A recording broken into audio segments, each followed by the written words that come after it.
In my Four Quartets, I wrote perhaps the most paradoxical line of my career. I said to my soul, "Be still, and wait without hope." How can one wait without hope? How does stillness become action? These questions pierce through the noise of our hurried American existence like light through stained glass. You live in a culture that worships productivity, that demands constant motion, that equates stillness with failure. Yet wisdom teaches us that the deepest transformations occur not in frantic activity but in the pregnant silence between heartbeats, in the pause between thoughts, in what I call the still point of the turning world. This paradox of waiting without hope is not resignation, it is the most radical act of trust possible. It is the recognition that our human hoping often narrows reality to our limited expectations, while true receptivity opens us to possibilities beyond our imagining. Tonight, we explore this ancient art of active stillness, this discipline of expectant emptiness that transforms both the waiter and what is awaited. Chapter 1: The Tyranny of Expectation. Hope, as we commonly understand it, is often the most sophisticated form of spiritual materialism. We hope for specific outcomes, particular futures, desired changes, and in doing so, we close ourselves to the infinite possibilities that existence continually offers. This is the subtle tyranny of expectation that keeps us perpetually dissatisfied, always reaching for the next moment rather than receiving the fullness of this one. In America, this tyranny manifests with particular intensity. Your culture teaches you to set goals, visualize outcomes, manifest desires. While these practices have their place, they can become spiritual prisons when they replace the deeper art of receptivity. You learn to hope for promotion, for love, for security, for meaning, but each hope carries within it the seed of disappointment, because reality rarely conforms to our limited visions. The art of waiting without hope does not mean abandoning all direction or intention. Rather, it means holding our intentions lightly, like cupping water in our hands. We can guide without grasping, direct without controlling, desire without demanding. This requires a fundamental shift from the acquisitive stance, where we approach life as consumers seeking satisfaction, to the receptive stance, where we approach life as gardeners tending soil. Consider the farmer who plants seeds. He does not hope the corn will grow into roses. He does not demand the wheat ripen in winter. He learns the rhythm of seasons, prepares the ground, provides water and care, then waits with patient attention. His waiting is not passive, it is deeply active, but it is activity aligned with natural processes rather than fighting them. This same principle applies to the cultivation of wisdom, love, creativity, spiritual depth. We prepare the ground of our consciousness through discipline, study, prayer, or meditation. We plant seeds through sincere effort and right action. But the germination, the growth, the flowering, these happen according to their own timing, their own logic. Our role is to wait with alert attention, ready to respond to what emerges, rather than demanding what we think should emerge. The mystics of all traditions understood this. They spoke of surrendering to divine will, of wu-wei, of accepting what is while working toward what ought to be. This is not fatalism, it is the recognition that our small personal will, however sincere, cannot comprehend the vast intelligence that orchestrates existence. When we align our limited understanding with this larger wisdom, we discover that what we thought was surrender actually empowers us to act with unprecedented effectiveness. Chapter 2: The Stillness Between Breaths. There is a moment between the inhalation and exhalation where breathing stops. In that pause, which lasts perhaps a second, lies a doorway to the eternal. This is the still point I wrote of, not a place of emptiness, but a place of infinite fullness, where all possibilities exist in potential before manifesting into the world of form. Most people rush past this moment, eager to get to the next breath, the next thought, the next experience. But those who learn to inhabit this pause discover that it contains everything necessary for transformation. In stillness, the fragments of consciousness settle like sediment in a jar of shaken water, allowing clarity to emerge. In stillness, the compulsive narratives that normally drive our actions quiet themselves, making space for deeper intelligence to speak. This is not the stillness of the grave, but the stillness of the pregnant silence before symphony begins. It is active, alert, receptive, like the moment a cat pauses before leaping, gathering all its energy into focused potential. In spiritual traditions, this quality of attention is called by many names: presence, mindfulness, contemplation, prayer. But regardless of the name, it involves the same fundamental shift from doing to being, from seeking to receiving. In your American context, this practice requires particular courage. You live in a society that equates stillness with laziness, contemplation with impracticality, waiting with wasting time. The pressure to be constantly productive, constantly improving, constantly moving toward goals can make the cultivation of stillness feel almost subversive. Yet this is precisely why it is so necessary. The depth psychologists have discovered that creativity emerges not from effort but from allowing. The solutions to our most complex problems arise not when we are frantically seeking them, but when we step back and create space for new perspectives to emerge. Artists know this. They speak of inspiration, of receiving rather than creating, of being channels rather than sources. But this receptivity must be cultivated. It is not mere passivity or spacing out. It requires what I call attentive emptiness, the capacity to be fully present without being filled with our own agendas. Like clearing a room, not to leave it vacant, but to make space for what wants to enter. We empty ourselves of preconceptions not to become nothing, but to become available to everything. The breath is perhaps our most accessible teacher in this art. Each inhalation draws in not only oxygen but possibility. Each exhalation releases not only carbon dioxide but what no longer serves. And in the pause between, we touch the eternal dimension that exists within temporal experience. This is the still point around which all movement organizes itself, not separate from life, but the very center from which life springs. Chapter 3: The Intelligence of Uncertainty. Uncertainty, rather than being the enemy of wisdom, is wisdom's most fertile soil. When we truly do not know what will happen next, we become maximally receptive to what is actually emerging. Our preconceptions fall away, our mental categories loosen, and we enter what Zen masters call don't know mind, the state of open awareness that can perceive reality freshly. Americans, perhaps more than most peoples, have been conditioned to fear uncertainty. Your founding myths celebrate those who conquered the unknown, tamed the wilderness, imposed order on chaos. This pioneering spirit has achieved remarkable things, but it has also created a cultural allergy to not knowing that impoverishes your relationship with mystery. You seek to eliminate uncertainty through planning, insurance, prediction, control, all useful tools, but dangerous when they become compulsive needs.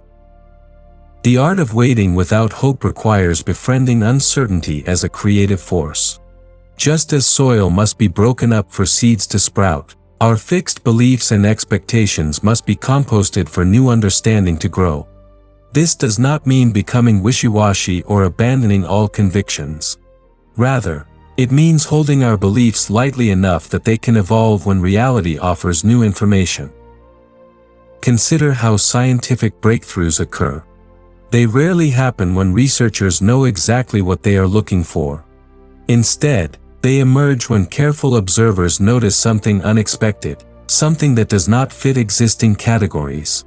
The willingness to be surprised, to have one's hypotheses overturned, to enter the unknown with careful attention, this is what allows genuine discovery.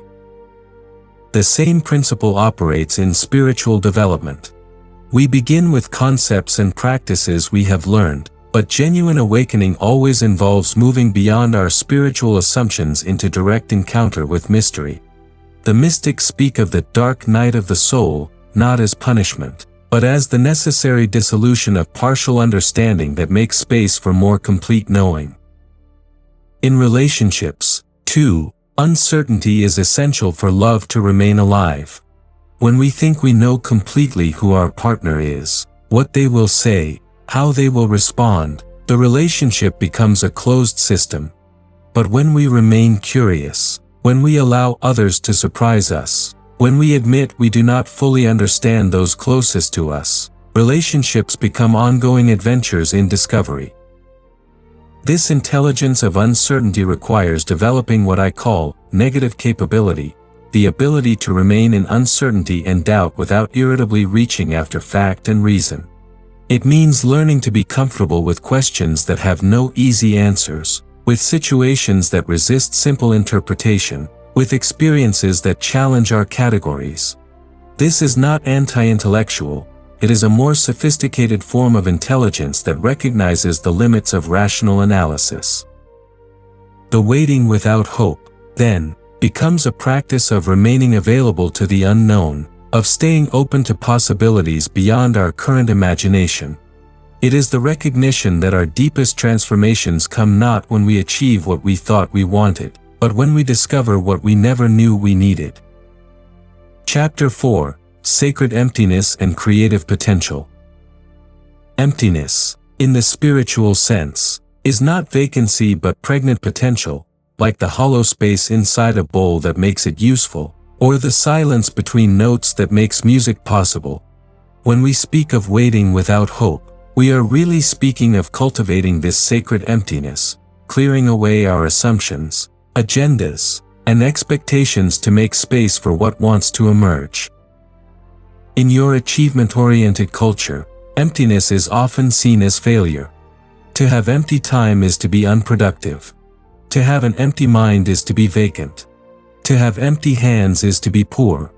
But wisdom traditions worldwide recognize emptiness as the source of all fullness.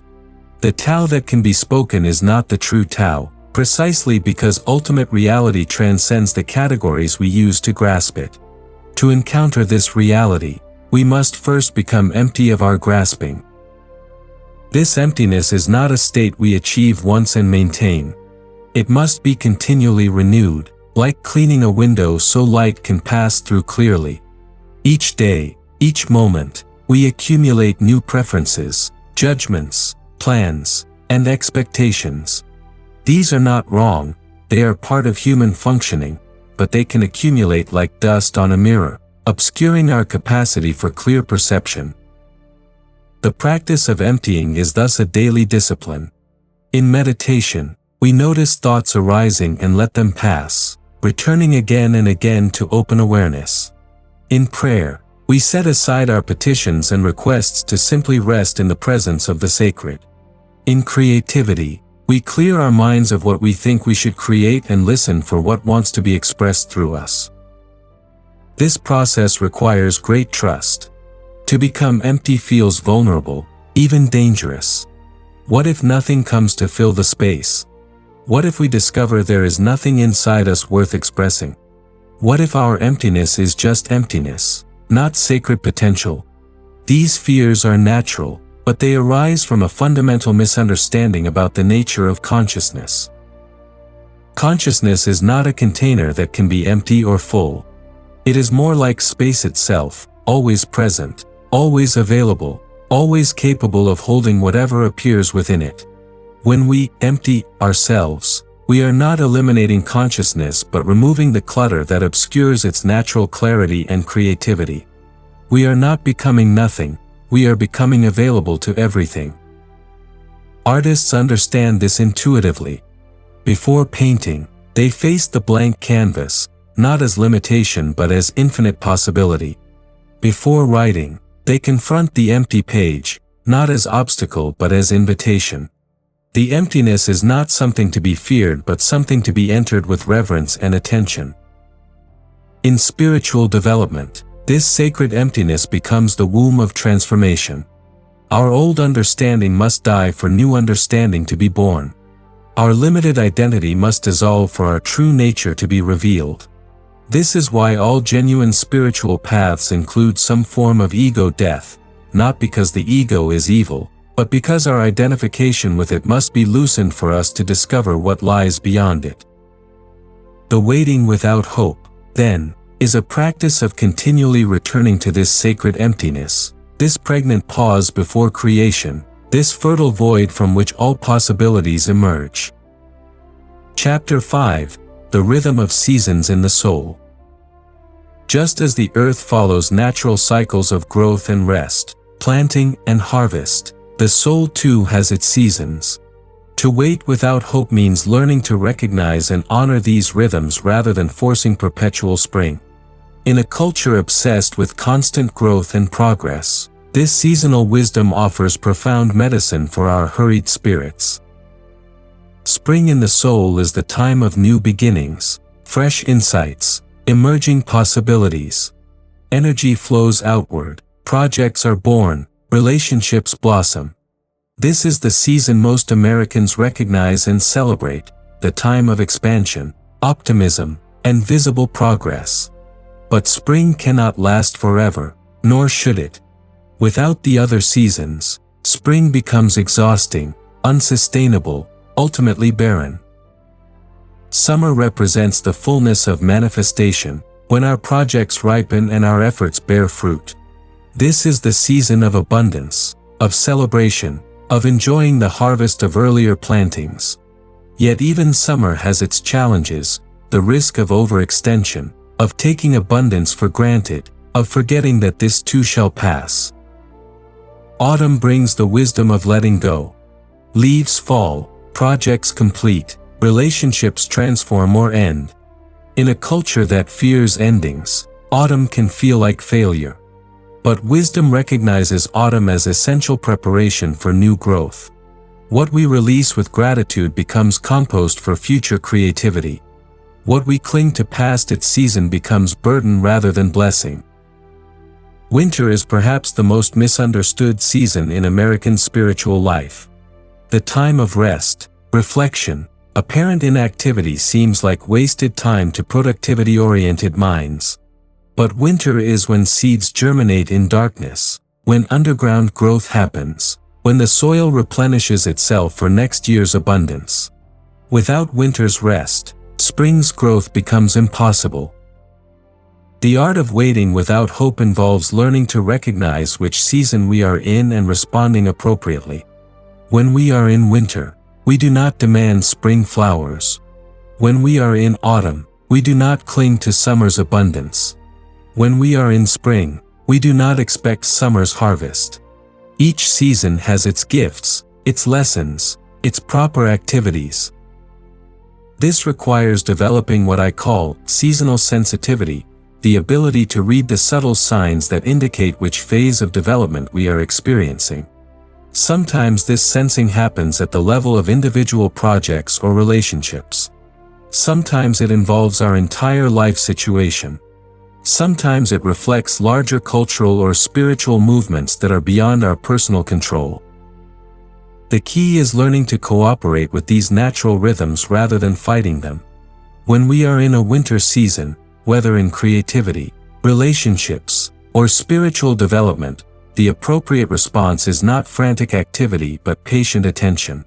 We tend the inner fire, we reflect on what has been learned, we prepare the ground for future growth. This seasonal approach to life requires tremendous faith. During winter, we cannot see the spring flowers. During autumn, we cannot predict what will grow from the composted leaves. During the fallow times, we must trust that apparent emptiness is actually pregnant potential. This is the essence of waiting without hope, aligning ourselves with natural cycles rather than imposing our preferred timeline on reality. Chapter 6: Transforming Anxiety into Attention. Anxiety and attention spring from the same root, our nervous system's capacity to notice what matters. The difference lies not in the intensity of our awareness but in how we relate to that intensity. Anxiety scatters our energy in worry about what might happen. Attention gathers our energy and presence with what is happening. Learning to transform one into the other is perhaps the most practical aspect of waiting without hope. In Proofrock, I captured the particular form of modern anxiety, the paralysis that comes from overthinking, from measuring out our lives in coffee spoons, from being too aware of how we appear to others. This anxiety is not mere neurosis but a distorted form of spiritual sensitivity. Those who worry deeply often care deeply. Those who feel most anxious about meaning are often those most committed to living meaningfully. The transformation begins with recognizing anxiety as misplaced attention rather than as pathology. When we are anxious, we are paying attention, but to mental projections of possible futures rather than to present reality. We are alert and awake, but to scenarios that exist only in imagination rather than to the immediate environment that could actually respond to our care. This shift from anxiety to attention requires what contemplatives call returning to the body. Anxiety lives primarily in the head, in the spinning narratives about what could go wrong. Attention lives in the whole organism, in the direct sensing of what is actually present. When we feel anxiety rising, we can literally drop our awareness from our mental projections into our physical sensations, the feel of our feet on the ground, the rhythm of our breathing, the temperature of the air on our skin. But this is not mere distraction or relaxation technique. It is a fundamental reorientation from virtual reality to actual reality. Most of our suffering comes not from what is happening but from our stories about what is happening, our projections about what might happen, our comparisons between what is happening and what we think should be happening. By returning attention to immediate sensory experience, we step out of the story world and into the present moment where real response is possible. This practice particularly serves Americans, whose cultural conditioning often increases anxiety. Your society's emphasis on individual responsibility can make every problem feel like personal failure. Your culture's pace can make natural human rhythms feel inadequate. Your media's focus on problems and threats can make the world feel more dangerous than it actually is. Learning to distinguish between useful alertness and manufactured anxiety becomes essential for psychological and spiritual health. The waiting without hope provides the perfect laboratory for this transformation. When we wait with specific expectations, anxiety naturally arises. Will we get what we want? Will it happen in time? Will it be enough? But when we wait without hope, without predetermined outcomes, anxiety has no hook to hang on. We cannot be disappointed by futures we have not imagined. We cannot fail at goals we have not set. This does not mean becoming passive or careless. Rather, it means learning to hold our intentions lightly while remaining fully available to respond to whatever emerges. The gardener tends his plants without anxiety because he has aligned his efforts with natural processes rather than fighting them. He knows when to water and when to wait, when to prune and when to leave alone. Chapter 7: The Gifts That Come Unasked. The most profound gifts in life arrive uninvited. Love finds us when we have stopped seeking it. Insight dawns when we have given up trying to understand. Solutions appear when we have exhausted our efforts to solve problems. This is not coincidence but spiritual law, the recognition that reality's deepest treasures cannot be grasped but only received. In my own life, the poems that matter most came not when I was trying to write great poetry but when I was simply attending to the textures of experience with patient care. The Wasteland emerged from personal crisis and cultural observation, not from ambition to create a masterpiece. The Four Quartets grew from meditation on time and eternity, not from desire for literary achievement. The works that endure were gifts received rather than goals accomplished. This principle challenges everything your culture teaches about getting what you want through effort and planning. While these approaches have their place in practical affairs, they fail utterly in the realm of the spirit. You cannot manufacture love through dating strategies. You cannot produce wisdom through information accumulation. You cannot achieve peace through stress management techniques. These deepest human needs can only be met through receptivity to what is already present but unrecognized. The art of receiving gifts that come unasked requires developing what I call appreciative awareness. Instead of constantly scanning for what is missing, what needs to be improved, what should be different, we learn to notice what is already given. The morning light on kitchen table.